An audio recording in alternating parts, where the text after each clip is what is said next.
It's time to step more fully into the next version of yourself.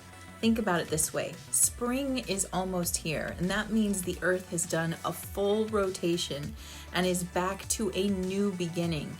And it's an opportunity for all of us to step into a new way of being. In truth, every day is an opportunity to step into a new way of being. So it's time to own something about yourself that you've been afraid to own. Some part of yourself that you believe you don't have yet. Here's the thing, you do already have it. It is within you, it's lying dormant, and all you need to do is activate it by owning it.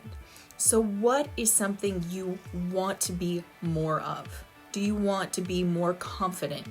Do you want to be more grounded? Do you want to be braver, more compassionate, more energetic? What is it that you feel like you don't have yet, but now you're ready to step into that and own it? And that's how you activate it within yourself. Therese here. Welcome to this week's Karma Cards. I don't know if you can tell, but I'm a little fired up today. I'm excited. I had a double coaching session this morning with two different coaches, and I feel so much coming online inside of me, and I had some personal revelations, and that's why I want to share it with you, because the personal revelations that I had is that there is a state that I have been working on in myself, and I have been showing up to it every morning. I have been meeting my opportunities with this mindset, and I've really been trying to move into this space. And during my coaching session today, what became clear to me is that I'm doing the work already, but I'm bringing in a past version of me. So I keep bringing in the past where I wasn't doing it. I keep grabbing her from the past and dragging her into the moment with me and saying, I'm this type of person who's trying to be this type of person, right? So I am a less secure person trying to be a more secure person. And what I realized is I'm doing everything already that I'm more secure, like inner security, right? I have a strong sense of myself, a strong sense of my worth. I'm already doing all that work, and I've been doing it for a while. I'm getting so adept at it that I'm actually meeting my challenges with a new mindset. However, I haven't let go of where I started.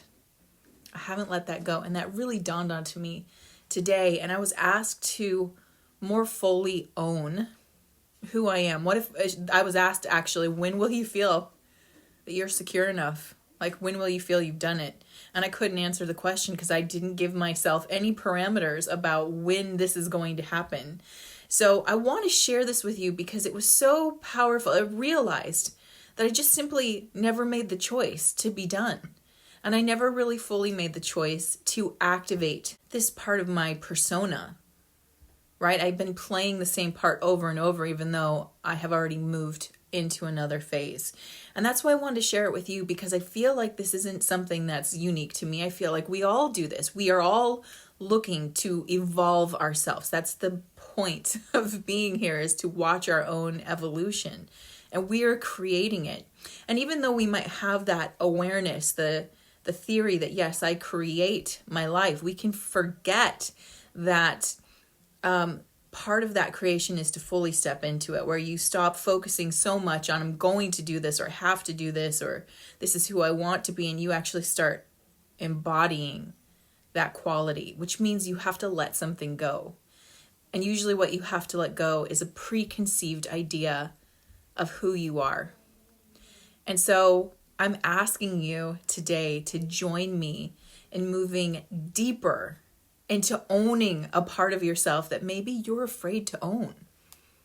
And maybe we're afraid to own it because the question then becomes, if I am that person, now what? Now what does it mean? Right? And that's something maybe we're tentative to step into. That if we finally got what we have been working so hard for, now what?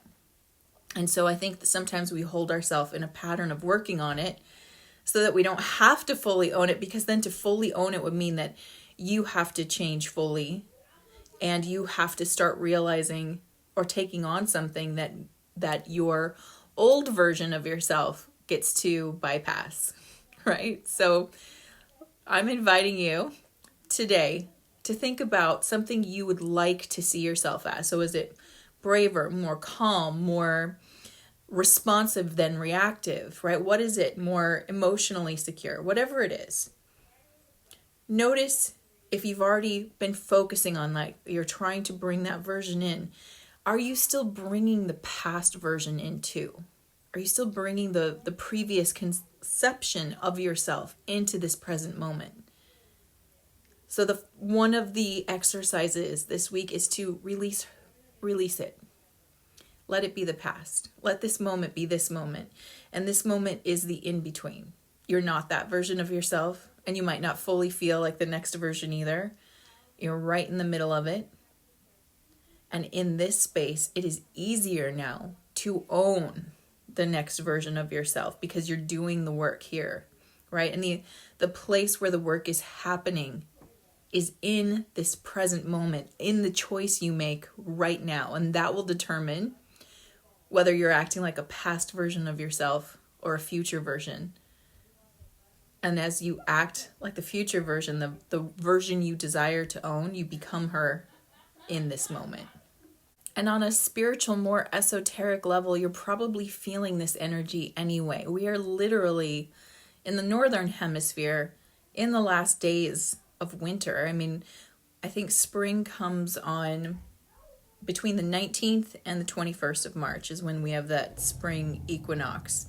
So we are literally in that last moment about letting go of something bigger.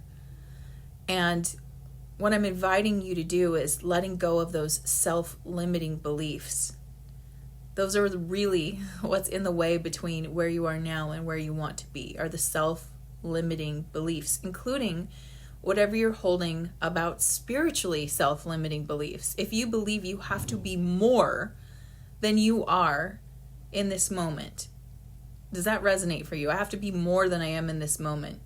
That's a self-limiting spiritual belief. It implies that not enough of you is here, that there's something lacking.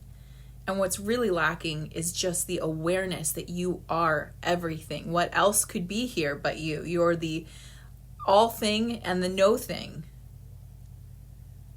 So let's take that moment to sit with that in that space of awareness in your beingness. That's all you have to do. So this idea that there's another technique or there's some place to go deeper. Yes, you can get more knowledge. You can get more perspectives. You can look at things in 75 different ways. And ultimately, what you're going to have to do is come to that place of acceptance in yourself that you already are that, and then make a choice from there. So if you're ready to embody with me the next version of yourself, type yes in the comments so I can see it, because I want to be able to support you through that. And by the way, while I'm thinking about it, the next Spirit Circle is coming up on March 18th, right there, like right at the very end of this winter cycle. The full moon is all about releasing, all about letting go of the past. And we're going to focus on letting go of the past version of ourselves and move into the next version of ourselves. So if you want help and support in doing that, consider joining me for the next live Spirit Circle on March 18th. I believe it's on a Friday. I'm going to double check that, but it's on the 18th at 6 p.m. Pacific. And you get to join us for all the release work that we're going to do, all the letting go of old energetics so that we make space for the new. And of course, there's live psychic Q&A. The link is in the comments and right here, just in case you want to type it in yourself, it's right here, but it's also in the comments below. Now, let's get to this week's karma cards. For those of you who are new to karma cards, let me quickly show you how these work. I have 3 decks, planets, signs of the zodiac, and the houses of astrology, and I've already asked my team, what is the message you have for us this week? And I've got 2 sets of answers, a set in red, which are action related, and a set in blue, which are outcome related. And the way that you play is you use your beautiful intuition, tune into yourself, and feel what you need right now. Do you need action-driven advice, or are you looking for outcome-driven advice. And of course, you can always choose both. And while you're choosing, let me tell you the timing for this reading. This reading is for March 10th through March 17th. Flavor of this reading, we have the Sun, one of the best cards in this deck that we can get. So I'm excited about that. In the sign of Scorpio, which is about revealing what is hidden, which very much fits into the topic, in the 12th house of where it's hidden. The 12th house represents our subconscious mind and what we hide from ourselves and other people. So the Sun is sort of a being state card. It has action in it, but it's about being what is hidden. It's like the team is listening when we pull these cards. I love it. So for those choosing action, your spiritual action at this time is to demonstrate the extraordinary power of prayer, seeking oneness with all there is. I mean, that's incredible. It's about tapping in, right? It's about tapping in to the power of prayer. So the way I look at prayer is the reaching out. It's the asking. You're asking for maybe the strength to be that future version of yourself here. And it's asking you to connect, to seek for oneness, which, I feel like that's a natural state of prayer. When we're focusing on prayer, focus on our state of oneness, which is that recognition that you are one with everything. You're already there. You're already it, right? So demonstrate that. Demonstrate that. It's powerful. Mental action at this time. Realize the highest and lowest aspects of philanthropy.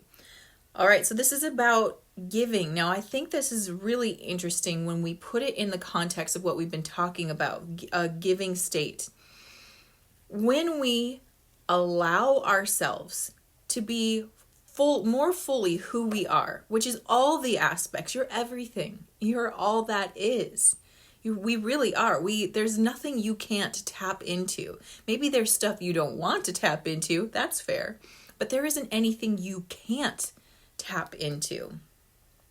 So the highest and lowest aspects of philanthropy, which is about giving. And when you think about it in this way, when you move into your desired state, the person that you desire to be, do you see that as a constriction or an expansion? You're probably saying expansion right now, and you're absolutely right. It is an expansion. Which state can you give more from? Where you feel like you're not enough, or where you feel like you are full and whole? You also got that right. Absolutely right. Where you're full and whole is where you are more able to give from. Notice how when we hold ourselves back, we're also holding back our own potential to give and be of service because we don't feel like we're enough. And when you don't feel like you're enough or that you have enough, how philanthropic are you feeling in that small, limited space? So by allowing yourself to merge more fully into who you are, you're naturally opening up this philanthropy. And the highest and lowest aspects of it, I feel like that's kind of like the statement I just said, where it's like, where are you at? Like if you're restricting yourself or limiting yourself, you're not giving to yourself, and therefore the amount that you could give or show up for others is also limited. So it's asking you to look at that, like what's the cost of staying where you are? And a lot of times when we think about that, we think about what it costs us individually. What's the cost of staying where I am? Well, I don't get very far, or I don't get to experience more. But we also don't realize that by staying where we are, we're limiting what we can do for others, the service we can give other people. And so in a way, we're holding back what we can give as well. And it gets us to look at that and gets us to realize, like, if you can't move the needle just for yourself, if you're a person who prefers to do for others, look at how you're holding back your potential in that. Look at what others could receive from you if you stepped more fully into yourself and feel that deficit. Not so that you can let that shrink you more, but so you can use that to inspire you to go there, that everybody wins as we expand. That's the truth. It is a win-win. Not only do you win, others win when you expand too. And those who are holding that in their consciousness are the great space holders for others to expand in. Those are the people who can hold space for others' greatness.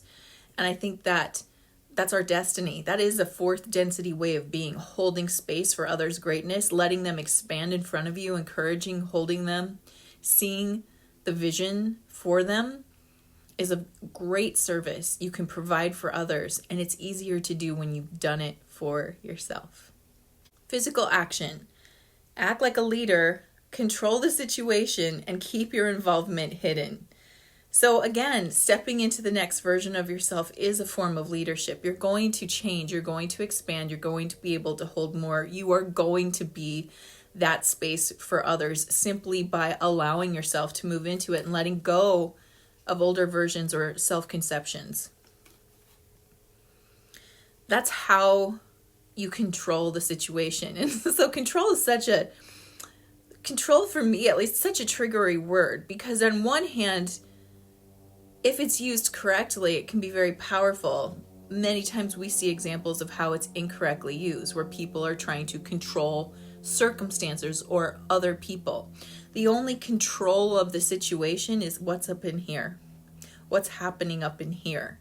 That's the control. That's the area where you're like, do I have to play this game? Do I have to be that version anymore? What's stopping me from being more courageous? What's stopping me from being more intuitive? Oh, it's me. So if I'm the one stopping me, then I'm the one who can move me forward. And the keep your involvement hidden, this is really interesting because it's a message that's come up a few times lately. It's like, it's again, speaking about it can take the air out of it. Remember, it tricks the mind into thinking I'm doing it because I'm saying I'm doing it. But to truly do it, word and deed have to match, right? So word and deed, the doing has to happen. By keeping this process indoors, keeping it within yourself, that I'm making a choice right now. I'm letting go of this older vision I've held of myself, and I'm moving into this new space. Instead of taking the air out of it and the power, like leaking like a balloon, like we talked about in the past, power out of it, we're going to keep that internalized.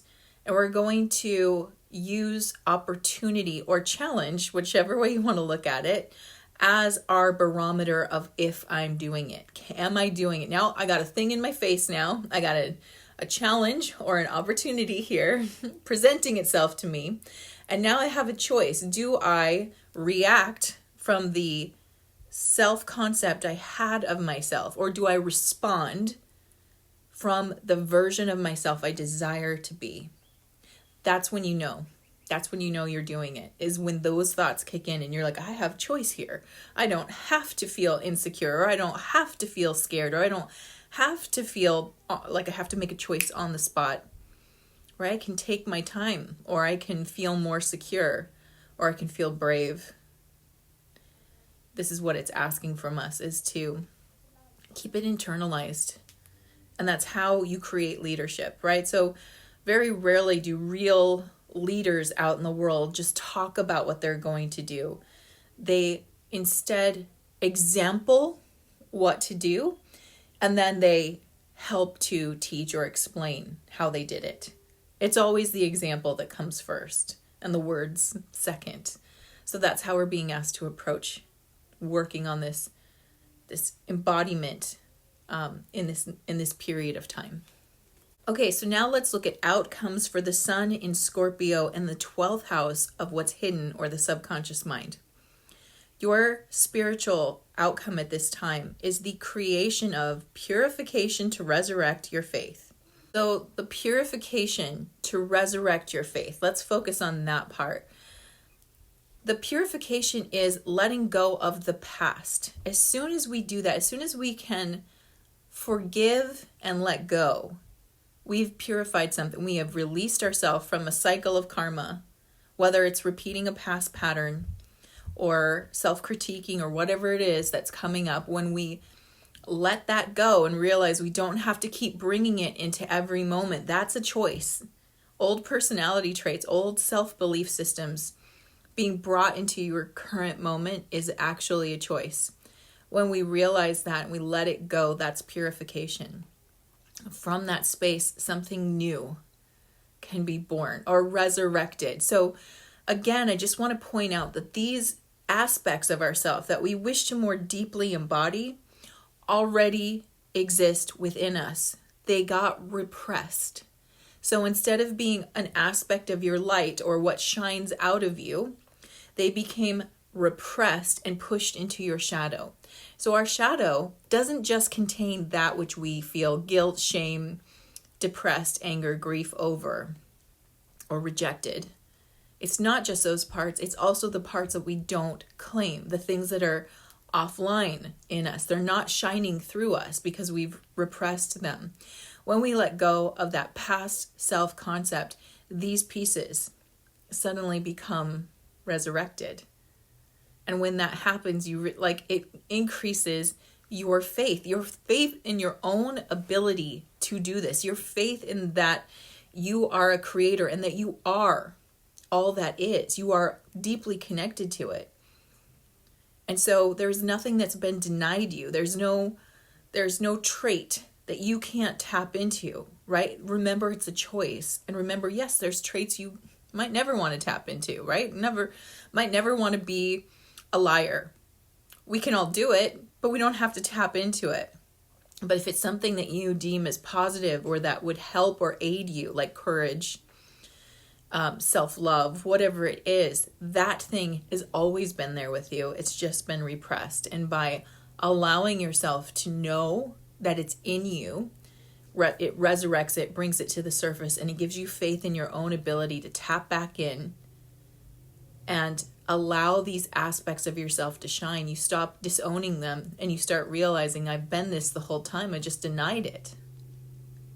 And I no longer wish to do that. Mental outcome at this time is the gaining of respect from or for the secrets of hidden tendencies. So I think that all it's saying is that through this process of allowing yourself to recognize it's all inside of you, you have a choice what comes out and what doesn't. You're not stuck in a pattern of being and behavior. There is this, even if you realize you're suppressing a lot of good aspects of yourself, there is this newfound awareness which creates sort of an awe and respect. Oh my gosh, I've been creating myself this whole time. Here I thought this was just my default personality. This is what I was given, right? And I have had to overcome it. No, this has been a creation of yours the whole time. Yes, some of it was created unconsciously and by default and by external experience, and you kind of took it in and you decided that these things can come out and these pieces have to go away.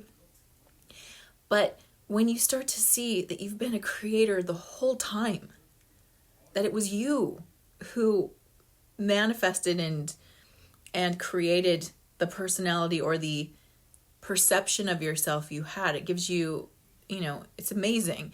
And then it does inspire you to want to go deeper. Why did I create that? What was the purpose?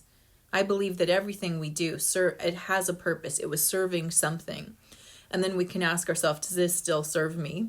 And many times if it's an aspect that feels like it's causing trouble, you might be like, this doesn't serve me anymore. But I thank it. I thank it for being a teacher and for participating in my life and showing me where I want to go. And then we let it go. We let that one go to sleep. It can go. It's done its job and move forward. Physical outcome at this time. Things brought to life or light resulting from the power of large institutions or overwhelming events. 12th house rules over large scale events or bigger than one person, right? So it's where we go from individual into collective. So that's why it's talking about this, and that's how the subconscious mind works, by the way, because our subconscious mind isn't just ours individually. We are icebergs, right? So at the top is consciousness. The part under the water that no one sees, that's the subconscious. But if you continue to scan further down, what you see is that all the icebergs are connected on an ice shelf, and even deeper where we can't see anything. We don't know what goes on under that ice shelf, but it represents consciousness. There's the individual consciousness, there's individual subconsciousness, there's the collective consciousness, and then underneath it is the super consciousness, right? So that's why the 12th house, the subconscious mind, also rules over these big, overwhelming events. They're bigger than us. So part of it is realizing that if your mind, just the consciousness, right? If your consciousness is that deeply connected to everything, how could you not have access to everything? You do. Sometimes we have to go down deep to find it, but it's there. And you're meant to express it if desire comes up inside of you. So if a desire to express something you have yet to express is coming up inside of you, it's actually your destiny to express it. Destiny is powerful. Destiny is overwhelming. It's constantly drawing you to it. You're magnetizing to this. And so basically this whole reading is asking you to lean into that there's a power to tap into there that's greater than your individual experience. It has an impact on the entire collective. So I hope this message is resonant for you. I hope it also feels powerful for you and sparks you to lean into and more fully own that aspect of yourself that you are desiring to become, because it's already yours.